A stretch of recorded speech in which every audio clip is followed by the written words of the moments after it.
Good morning students. आज हम science में पढ़ेंगे चैप्टर 1 रासायनिक अभिक्रियाएं और समीकरण। रासायनिक अभिक्रिया, देखो क्या होती है रासायनिक अभिक्रिया। ऐसी अभिक्रिया जिसमें रासायनिक परिवर्तन होता है उसे रासायनिक अभिक्रिया कहते हैं। अब ये इम्पोर्टेंट करता है कि ये रासायनिक परिवर्तन क्या होता है।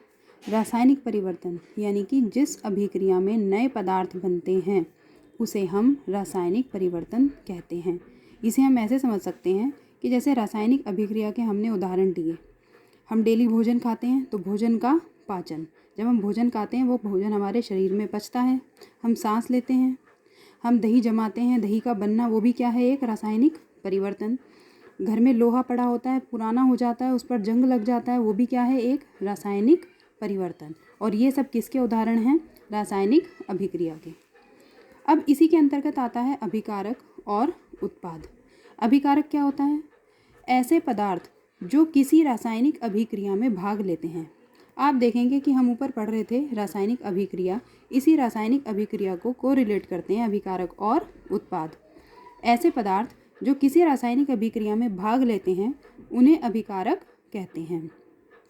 उत्पाद, ऐसे पदार्थ जो किसी रासायनिक अभिक्रिया के फलस्वरूप बनते हैं उन्हें उत्पाद कहते हैं।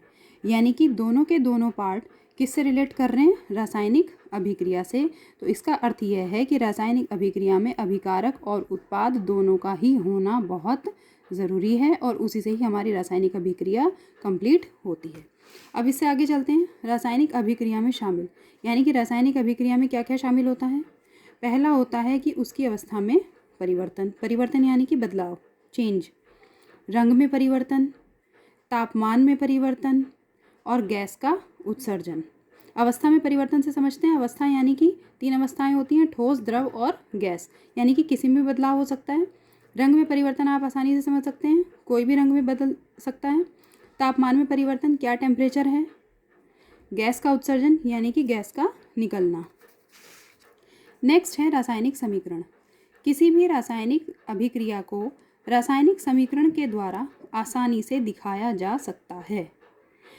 किसी भी, मैं फिर से रिपीट कर रही हूँ कि किसी भी रासायनिक अभिक्रिया को रासायनिक समीकरण के द्वारा आसानी से दिखाया जा सकता है।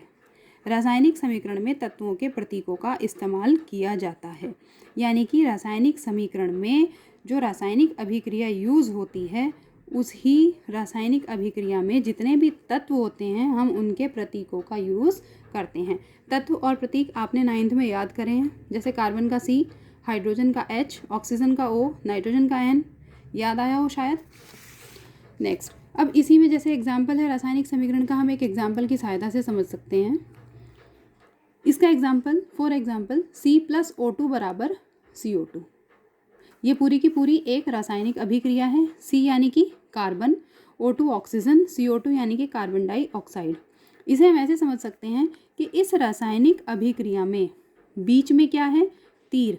तीर से पहले क्या है, अभिकारक, और तीर के बाद क्या है, उत्पाद। इसका अर्थ है कि ये जो पूरी रासायनिक अभिक्रिया है इसमें भाग लेने वाले जो पदार्थ हैं जैसे C और O2, वो दोनों क्या हैं, भाग लेने वाले पदार्थ, अभिकारक।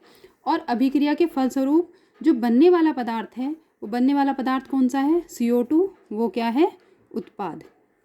तो इसको अभिकारक कहा जा सकता है और इसको उत्पाद कहा जा सकता है।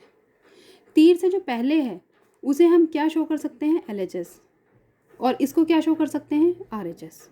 यानी कि तीर से जो पहले वाले अभिकारक हैं उस जगह हम LHS भी लिख सकते हैं और तीर के बाद जो उत्पाद बने हैं उनकी जगह हम RHS भी लिख सकते हैं।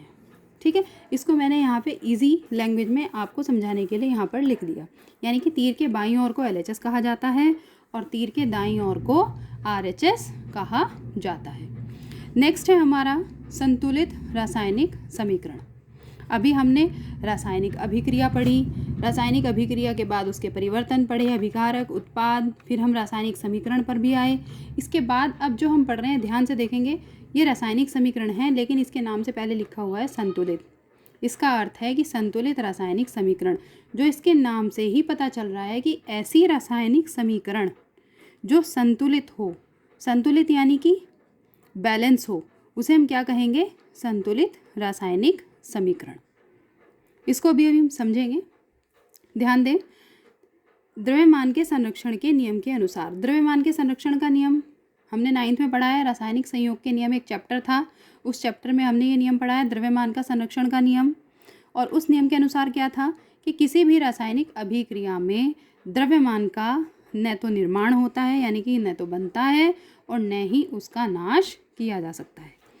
अतः रासायनिक अभिक्रिया के पहले और उसके बाद प्रत्येक तत्वों के परमाणुओं की संख्या समान होनी चाहिए। यही रासायनिक समीकरण के संतुलित होने को दर्शाता है। कैसे? मैं एक एग्जांपल ले रही हूँ। मैग्नीशियम प्लस ऑक्सीजन बराबर मैग्नीशियम ऑक्साइड। आप यहाँ देखें, Mg के कितने हैं? 2, प्लस O के साथ कितना है? 2, और एरो के बराबर में अगर हम मैग्नीशियम ऑक्साइड को देखें तो Mg के देखो, Mg के बाहर 2 है, तो Mg के भी कितने हैं? 2, O के भी कितने हैं? 2। तो हमारी इक्वेशन बैलेंस हुई, बैलेंस यानी कि संतुलित हुई। इसका अर्थ है कि जितना तीर के पहले परमाणुओं की संख्या है उतनी ही तीर के बाद परमाणुओं की संख्या होनी चाहिए। तो हमारी समीकरण क्या कहलाती है? संतुलित रासायनिक समीकरण। आप फिर से एक बार देख लो, मैंने एक बार आपको पहले भी बैलेंस इक्वेशन छोटी छोटी कराई हैं। मैग्नीशियम और ऑक्सीजन, ठीक है। यहाँ पर मैग्नीशियम के कितने हैं? 2, ऑक्सीजन के कितने हैं? 2। ये दोनों के दोनों कैसे हैं? तीर से पहले। तीर के बाद मैग्नीशियम के कितने हैं? 2, ऑक्सीजन के कितने हैं? 2। ये क्या है? तीर के बाद। तो यानी कि तीर से पहले जितने तत्वों के परमाणुओं की संख्या है, तीर के बाद भी तत्वों के परमाणुओं की संख्या उतनी ही होनी चाहिए। तो हमारी रासायनिक समीकरण कैसी कहलाएगी? संतुलित। नेक्स्ट है रासायनिक समीकरण बनाने के लिए आवश्यक तथ्यों की जानकारी। अब रासायनिक समीकरण को बनाने के लिए इम्पॉर्टेंट तथ्य कौन कौन से हैं?